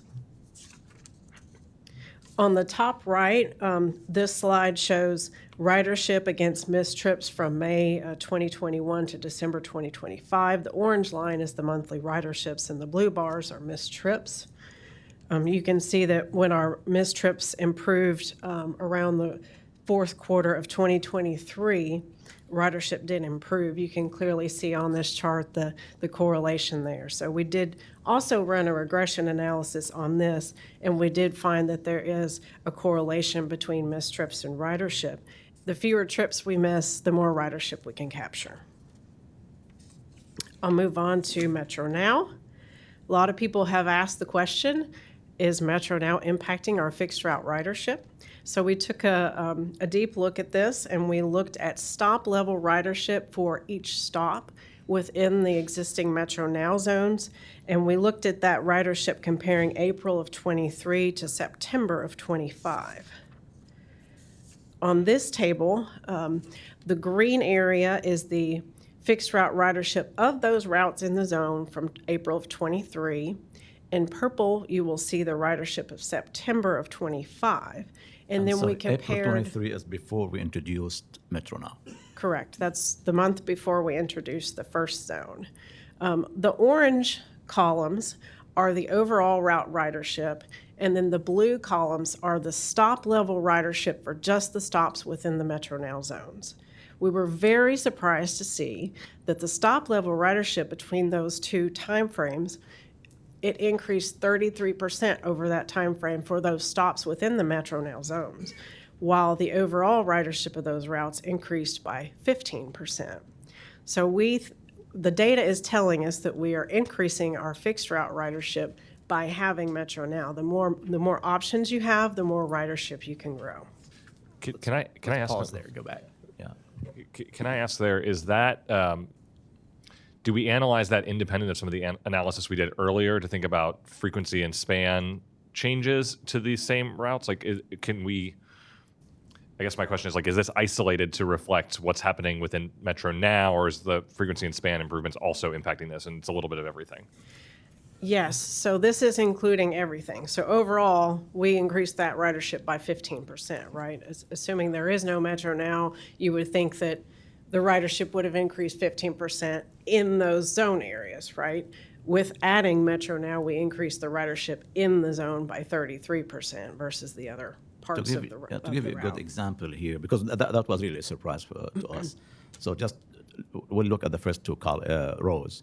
So Route 5, because as you know, I mean, we've made improvements to these routes, so the ridership is expected to increase, right? So for the first row, Route 5, under the orange columns, the total route increased by 2,700 or 31% increase in ridership, while the stops for Route 5 within these Metro Now zones increased by 327%.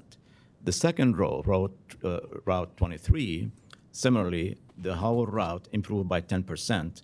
The stops within the Metro Now zone increased by 15.5%. The following route, 7.5 versus 800%, 7.6 versus 21%.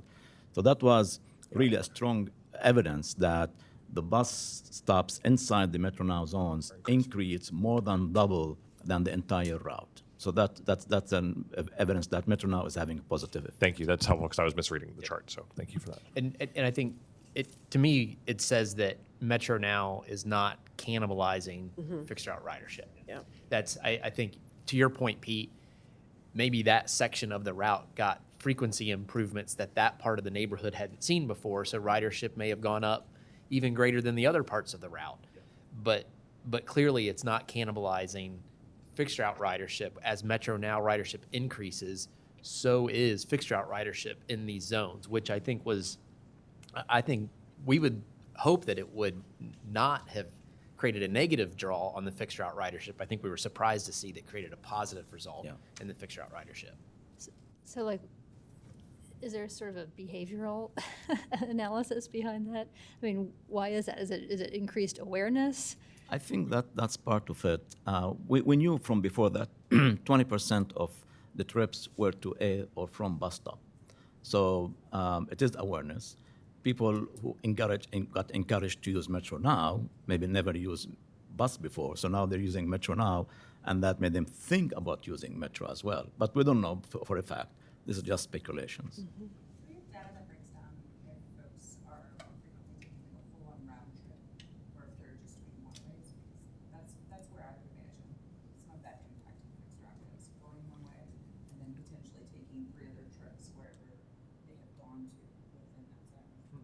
If they use the app, we can track that. Yeah. Great, thank you for the questions. Okay, to move on? All right. We also looked at the impact of the recent fare policies, our account-based ticketing and fare capping effort that took place over the summer, and we wanted to understand any potential impacts to ridership. I don't know why this slide is missing information. That's odd. Let me flip forward and see if it'll. Okay, so I'll just orient you a little bit here. So the top right, that shows trips per month by users on Easy Fare. The bottom left is the number of users per month.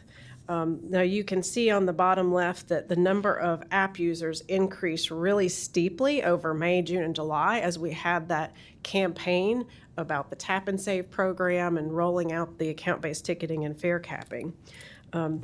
You can see then, unfortunately, that it sharply dropped in August as a lot of those users that logged on and they were anticipating, they were really wanting that, that change in the system, and then it didn't quite roll out as smoothly, and the user experience was unfortunately not as smooth as we wanted it to be. So we are about where we were in terms of users per month from before that campaign. So we don't think that we've lost users. We just likely lost that potential for those users to use the ABT. They're probably going back to the cash use. And then the trips per month has also leveled out, the bottom right chart.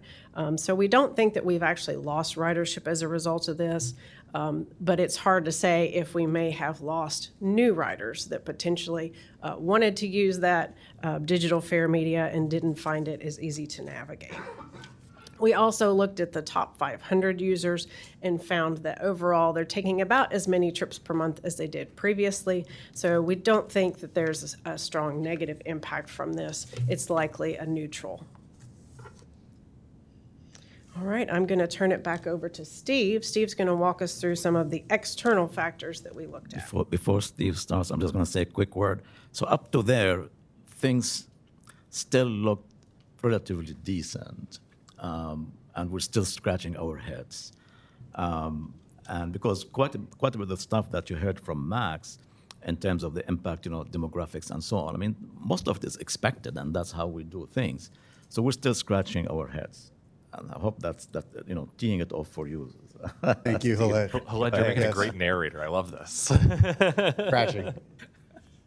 So one thing we looked at that kind of took us by surprise, as Khaled has alluded to, was unemployment. What is the relationship between unemployment and monthly ridership? We think a lot about span, frequency, alignment, and making sure third shift is covered. But the overall employment picture, you can see there's a direct correlation here based on this graph. When unemployment goes up, our ridership goes down.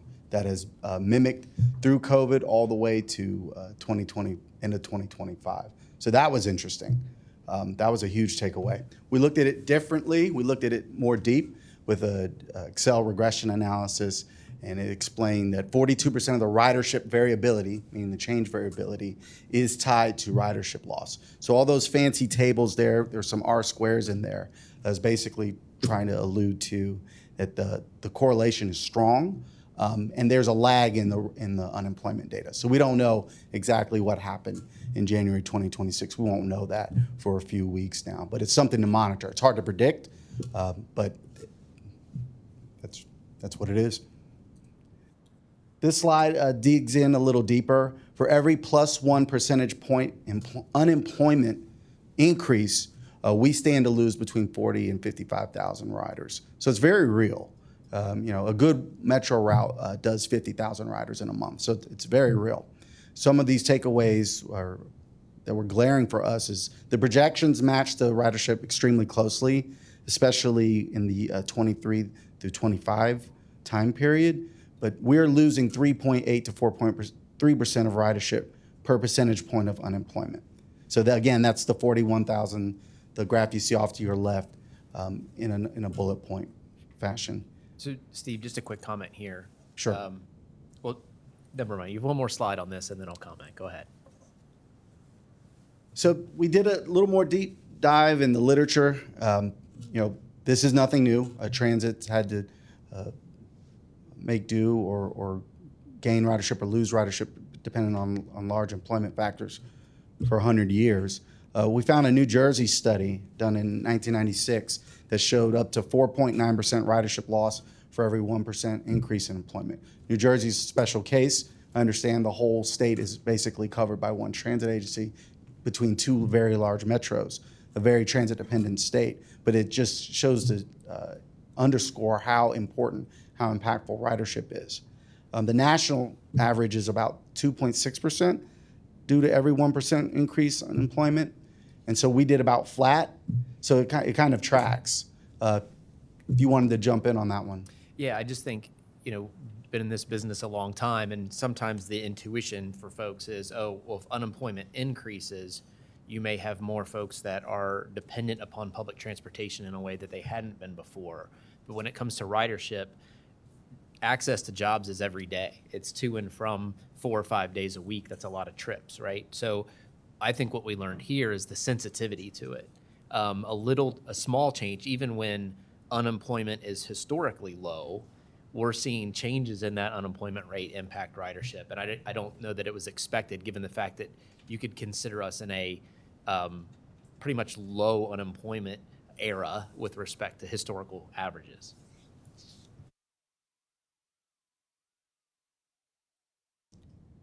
We're going to look a little deeper at certain demographics and the ridership trends. So during the course of this deep dive, in the course of looking at all ethnicities, we know we have African American, Caucasian American, all sorts of languages on our service. We drilled down into the Hispanic community.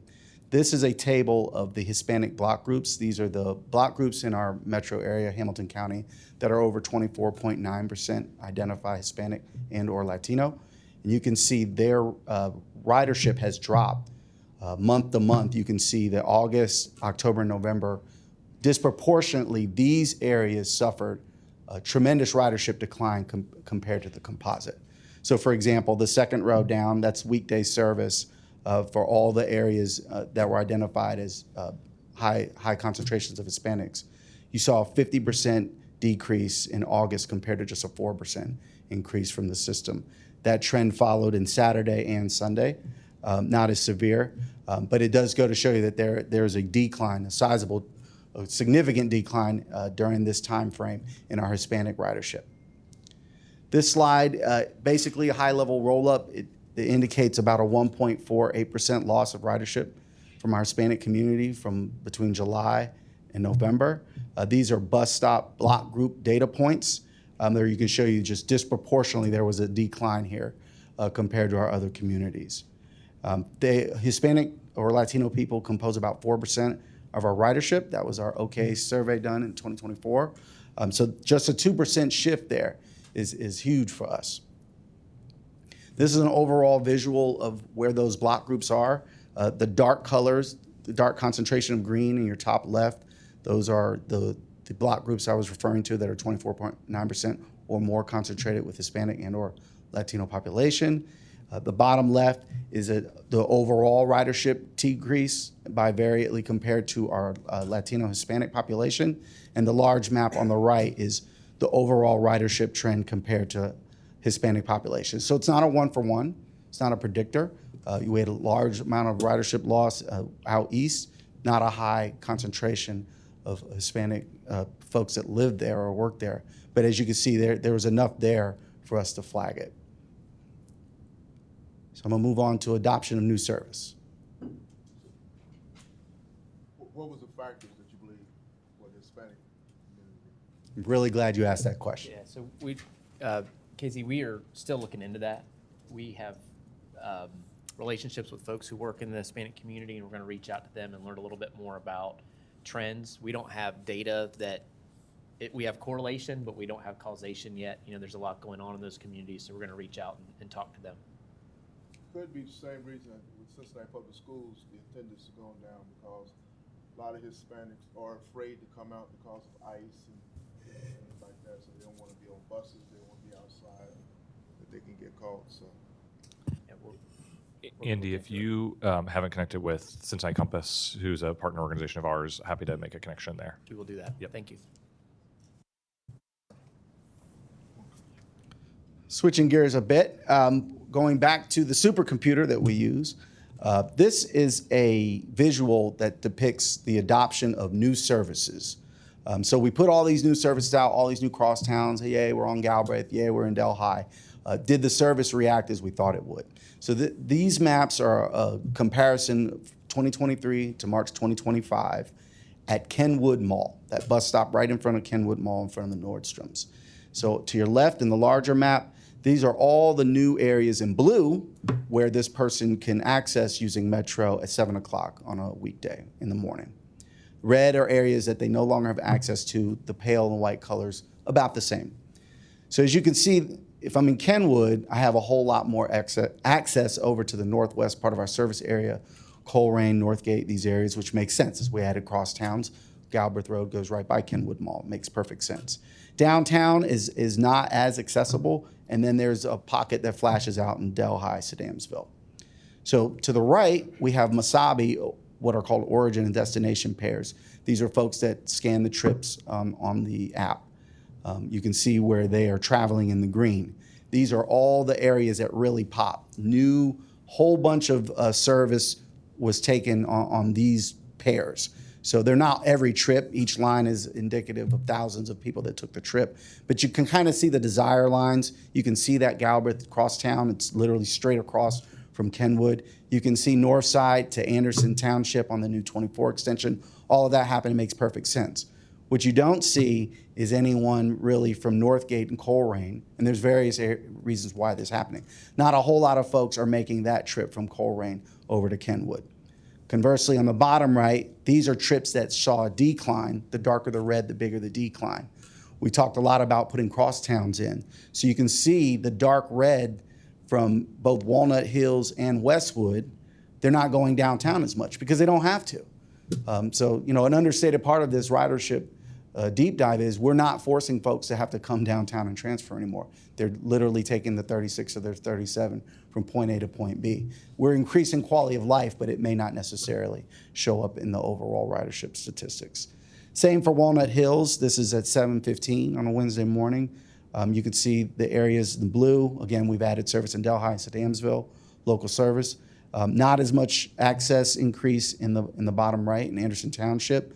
To the right, you can see that the folks have voted with their feet. We see a lot more folks coming to Walnut Hills from the Route 43 Reading corridor. That's in Sharonville, Evendale. You see some strong indications from the high school students. That thick green line is literally Clark to Withrow to Walnut. So you can see folks are using the service there. Again, 23 when CPS service was rather new. 2025, you know, that 7th grader is now a 10th grader. What you're not seeing, again, is the downtown movement from Walnut Hills because now 37, 36, 22, you name it. These routes take you from the west side directly to Walnut Hills neighborhood. You don't necessarily need to go downtown. That is what we've strived to do. That's what we've talked about for 2 years. So it's good to see the Masabi data hold service. Uptown, this is the last slide. Same idea. You can see the strong desire lines from North College Hill, the northwest of our service area, all coming into downtown. You could see a lot of Westwood, West Side, Price Hill activity coming into downtown. We would like to see more dark green lines from the east side to the uptown. So those are areas that we'll work with our comms team to hopefully strategize. We've got a lot of exciting things coming in 2026. Brent Spence Bridge, new service, whether we want it or not. So we'll continue to make sure we're working with our marketing team to make sure folks are aware of the service. And with that, thank you. This has been a joy. Just really appreciate the opportunity to share these findings with you. Thank you. Thank you all so much. There is so much here to digest, and I mean that in a really positive way. So thank you for what I know is an incredible amount of work that goes behind the scenes on this. We are at 10:20. I'm sure that there is, I know some folks will have to go. I'm sure that there are lots of questions about this. So I'd love to have some amount of conversation, but also recognize that folks are probably going to want to chew on this some. And I'm happy to also have a follow-up on this agenda next month for us to have a place to talk about some of your takeaways. So I want to open it up for some at least initial questions, and then I'm open to having this be a multi-planning and ops committee discussion. So any initial thoughts, questions? Everyone overwhelmed? I think talking every month about ridership is a great idea. And I think that's the larger context we're in. So, we started talking our financial analysis. And this, I think we always have to put it in this discussion.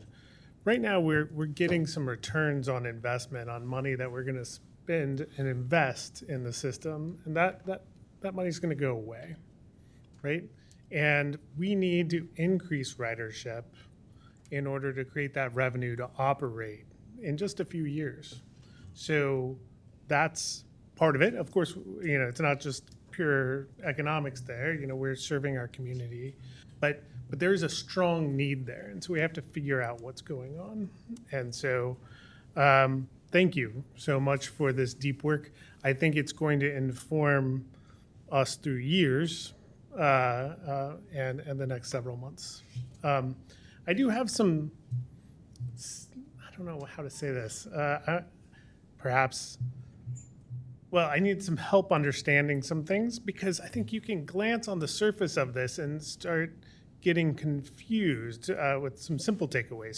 So tell me why I'm wrong. So the beginning, I saw charts of every route going up in ridership. I know, just tell me why I'm wrong. But the overall ridership isn't going up. So why am I wrong there? Because I would think if A goes up, B goes up, and C goes up, the sum would go up as well. No, you're right. And I think we're looking at two different metrics here. One is comparing it to the previous year ridership. Two, comparing it to the budget numbers. It wasn't matching the budget number, which was supposed to be 6-7% higher than the previous year. But it was pretty close to the previous year. And so we weren't the nose diving in terms of ridership, but it wasn't growing. And there are certain exceptions, as you saw in the last few slides of the route by route analysis.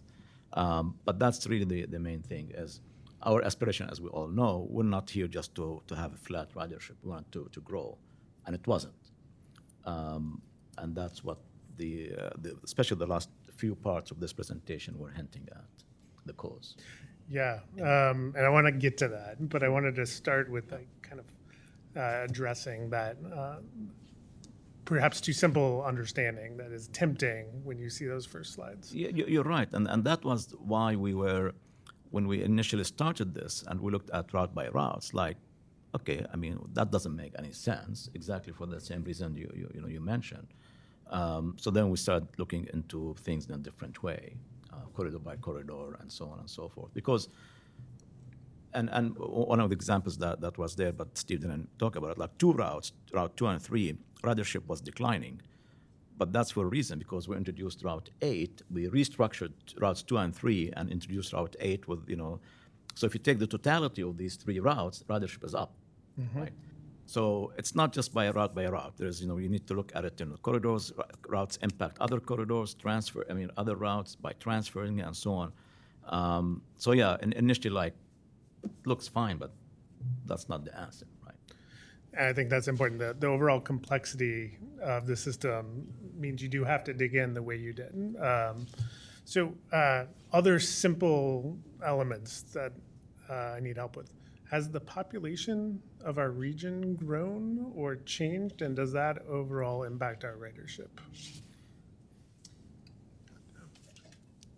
I don't know that we have population data over this short amount of time that would be instructive. Pete, you may know, because we're talking about we compared 22 to 25, we compared 23 to 25, and 24 to 25, I don't know if we have that granular data with respect to population change. I'd have to pull up our state of the region. There is census estimates in the in-between years that do indicate regional population growth, but I don't know what it looks like for this specific window of time. Yeah, and we tried to avoid that because exactly what you said is approximate. We went with, was it the most recent was 2022 or 2023 that we used? 23. 23, yeah. That was the most recent that we used. Great. I think that's important to get that kind of discussion out there, because it might be tempting to say, well, if we've grown 10%, the ridership should go. If we've gone down, well, we don't know at this point. It might have to take more time to get that kind of level of data, and at least especially accurate data, right there, estimates out there.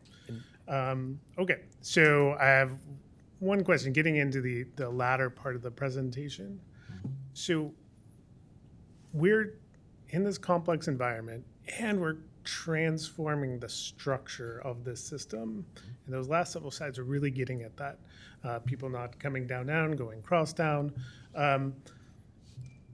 Is there any merit to the argument that sometimes 2 trips became 1 with the new structure of service, and that impacts ridership? Yes, we think, and I think our upcoming stakeholder survey will show, quality of life, our user experience continues to increase year over year. It's because I'm not spending as much time on your service. I love your service because it's taking me 30 minutes instead of taking a 33 to a 17. But overall, we lost 50% of ridership on that round trip. Could you go to the CIS slide very quickly, please? Yeah. So, for example, one of our routes, the 22, I mean, it's almost exclusively in response to transfers between the 33 and the 11. So when you create the 22, you're cutting your ridership in half because you don't have 2 trips, you have 1 trip. It's a better experience for the customer, but we experience that ridership decline. And I think the CIS slides do show some of that happening. Yeah, that's one of the slides that Max covered. It's gonna be a while before it gets there, but that's one of the things that we look at in terms when we make service changes. And it was the one with the wheel, blue, half of it is blue, the other is kind of orange. And then there is a table that tells you for these, and these are actual riders, so we have their origin destinations, how they're impacted by service changes. And one of the things that we look at is the number of transfers. So it tells us, for example, 1,100 passengers are gonna have fewer, there it is, like 1,243 passengers are gonna have 1 less transfer versus 833 are going to experience 1 additional transfer. In most cases, the entire trip is going to be faster even with that transfer. But here, you're saving a third of those transfers. So a third of the passengers will have 1 less transfer to make, the net of that. So there's an entirely plausible narrative out of this that we are doing better, and that plateauing ridership is a symptom of us providing better service to our communities. That it would be a contributing Plausible. factor, Yeah. but I wish it would. I would say I can't say that. I'm going to explain all of that, but no. But it does impact that certainly. Okay. Yeah, and I think one good example was it the Route 24 when we made it go to the zoo and force a transfer. Is that the one? Correct. So when we extended it to north side, no, that wouldn't actually be. No, that would be the opposite. Yeah, it was coming from Anderson, and then we made it forced transfer in the Correct. zoo, and that the entire trip was faster with the transfer than before. Oh, okay. So there are variables going in opposite directions there. Okay. I could probably take the next 3 hours on questions. I don't want to dominate the discussion. I don't know, maybe there are others who want to jump in. Mr. Earth, let me just jump in real quick. I mean, from when we sat down and Haled's team went through this, it truly was fascinating. And for me, kind of the aha moment, when you look at it, we understand a baseline scenario of some of the causations of this and the correlations. We don't know the causation completely, but the correlations we're seeing. And because I'm a numbers geek, I said, okay, I looked at the unemployment last year versus this year, 24 versus 25. We have the certain pockets of the community that maybe aren't using transit as much. We had a service increase, and then you look and, okay, there's weather that relates to it, which you don't have that and you can't predict that. But I was able to look and get our ridership in 2025 versus 2024 within 0.5% of our actuals based on these high-level, baseline metrics. And now it's up to, we know that these metrics do drive ridership. What can we do to counteract some of those metrics? Mm-hmm. But it truly is fascinating. And you're right, Mr. Etheridge, looking through this, you can take hours, but there are a handful of items that truly do impact it. And it's just a matter of how do we, turn that around a little bit. Yeah. Just to follow up on that, I think from a staff perspective, what do we do now, right? Yeah, we did all of this. We pulled back this onion in all the different layers, and we found a few key findings. Going all the way back to the beginning of this conversation, one of the key pillars of our strategic plan, which we'll be talking about that next week, is to grow ridership. So we may have learned that some of these things are pulling and putting a drag on that growth, but we have to continue to figure out, to Tim's point, to work around that to drive. So now that we know, employment rate has a big influence on ridership, right? So what is the strategy for us to focus on job centers, maybe even a little bit more than we have? We know that the Hispanic population is riding the system less. What does that mean for us, and how do we engage with the community? The last few slides tell us, based on what we learned in the beginning of the presentation about adding frequency and adding span, there are places in the region that should be experiencing more ridership, but may not be aware of the increased frequency and span, right? So at a high level, we take those things and try to build them into our strategy to continue to grow ridership. And I think, as I agree with Tim, sitting here today, we know a lot more about where to push and where to act than we did 6 months ago, and that's because of the months of hard work from the Speedy team. So from a staff, that's how I think we're going to operationalize these findings. You're exactly right. Flat ridership is not where we want to be. We want to grow, and this is where we're going to start to look. Yeah, that to me is what I'm most intrigued by, is what action orientation comes out of this. I was really intrigued by some of the slides that indicate what subsectors of the community respond to frequency versus span, and how does that inform changes in service. If we know that Metro Now is actually driving ridership, where are some non-traditional places we would think about using a Metro Now-like service? I still have lots of questions about express service that sort of are in the 5 that are up there, but I also... I'm interested in seeing how we put that into action, because there's a bunch of stuff in here too that is just really interesting, but I worry that folks just don't even know what we've done. So I'm interested in sort of a laundry list of here's now how we're changing the service over the next couple of years. Obviously fascinating information.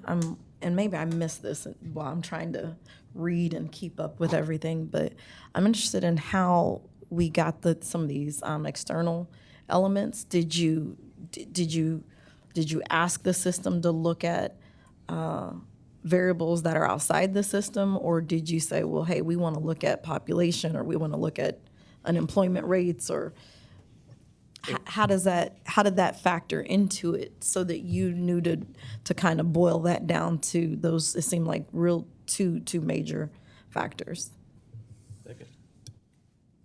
Well, the last few slides, that comes directly out of our fare tech. So the scans show where folks get on, and we're able to triangulate and create a person trip. For the Hispanic community, that just came within the course of just census analysis. With Title VI, it comes out of planning department. We're supposed to analyze what our impacts do to certain communities, whether they be low income and or minority. So that was part and parcel of our, let's drill down even farther, because we kept seeing West Side bus stops not be as well utilized. It's like, okay, what's going on here? Who lives in this neighborhood? Who shops in this neighborhood? What is there a high density of businesses supporting in this area? So. Yeah, and some of that came actually from the staff themselves. I mean, in these meetings that we had, and as we were scratching our heads, after we looked at the route by route and, corridor by corridor, and still things were still fuzzy, other staff start suggesting some of these things to look at, like unemployment, the Metro Now, the app payment, and so on. And to be frank, I think it was Emmy who initially proposed looking at unemployment. And I brushed it aside initially because, like, yeah, we all know unemployment impacts ridership, but not by that much, right? And what is the meat? I mean, that's what we're after, right? You know. But then when we looked at unemployment, we were shocked, right, by the results. So it was a collaborative, you know, when we were sitting in that room, 5, 6 of us at the time, and bouncing off ideas and let's look at this and so on. So that's how we start looking at different areas. So I just want to thank you for all of this work. I mean, this is just an extraordinary amount of work, and I learned so much from it, and will continue to learn from it. Just everything that you've all done behind the scenes, I want to make sure that everyone here that worked on this is recognized, because this is going to help us going into the future. So one of my big takeaways from this is that we just have an incredibly talented team that's able to do this. So I didn't want to end this meeting without recognizing everybody who worked on this. So thank you, and I look forward to the ongoing conversation because there's so much from here that we could continue to talk about for hours and hours. So thank you so much for setting this baseline. And the other takeaway for me is just how integrated this is throughout the system and throughout our staff, and how it's like an all hands on deck effort. So thanks for just everybody who worked on this. Thank you. Thank you. If I could follow on top of that too, the investment in technology to be able to organize that data and structure it to fuel the team is a result of several years of investment and votes by this board and proposals that have come through. So the foresight of planning, structuring that data, and building the team is well appreciated. I'm sorry. Yeah. You don't have to tell me what you learned from this by any means right now, as we are short on time. But I'm curious if during this such a deep dive, if there was any analysis with removing the student ridership from the bigger picture. My daughter rides, so they may have brought it up and we summarily dismissed it. No, there was no formal. Okay, so there wasn't like a formal parsing it out. Are you saying what was the impact of the students joining the service, or? I'm saying so the deep dives, like by route, by corridor, things like that. If you were to remove the CPS data to gain like more behavioral and other impacts and things like that, like you pointed out the line that shows the schools. No, that's amazing. Right? We did not consider that previously. Okay. Something we could definitely look into. Just wondering what we could learn from it, that's all. And this is evolving, right? This is not, we're not all done and finished, even though this has been an extraordinary deep dive. There's still more lessons to be learned, right? So with that element that Ms. Voss spoke of, and then possibly other ones that you'll see, we'll just keep going each quarter, and you'll be able to bring back some more layers. All of this Steve, your informs daughter what- can what still we ride the do. bus, by the way. That's okay. I don't want you. I think that's wonderful. I just want to make that clear. Yeah. I think what Chelsea's getting at is actually the value of having this being done in-house, right? Is that this was not a scope of work that we sent out to our friends who are consultants who do great work, to be clear. The team exists here and does this work. And so I do hope that there's opportunity to continue to sort of like dig into this data with new questions, knowing how much work it is to return it. Yeah, and I'm glad you mentioned that, and thank you, Sarah, and everybody for the kind words. And I again, I've said it before, I'll say it again, that I do have the best team in the country.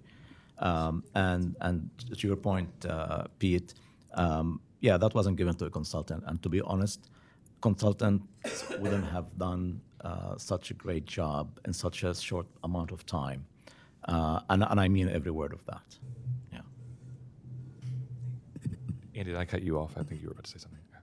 So what I'm going to propose we do is at my board update next week, I will recommend to the folks who are not at this meeting to review this. We'll have just a standing item for quick discussion. If people have other things they think about over the next month, we'll bring this topic back up. Thank you all so much. And, This and was just incredible. lastly on that, really quickly, when we do like that update, I'm also interested in how this impacts other departments' goals, their the financial forecasts and things like that, kind of company-wide, if we're able to see any of those as well, especially with branding, marketing, all those things. I think this is really going to speak to those efforts. Sure. Any new business to come before the committee?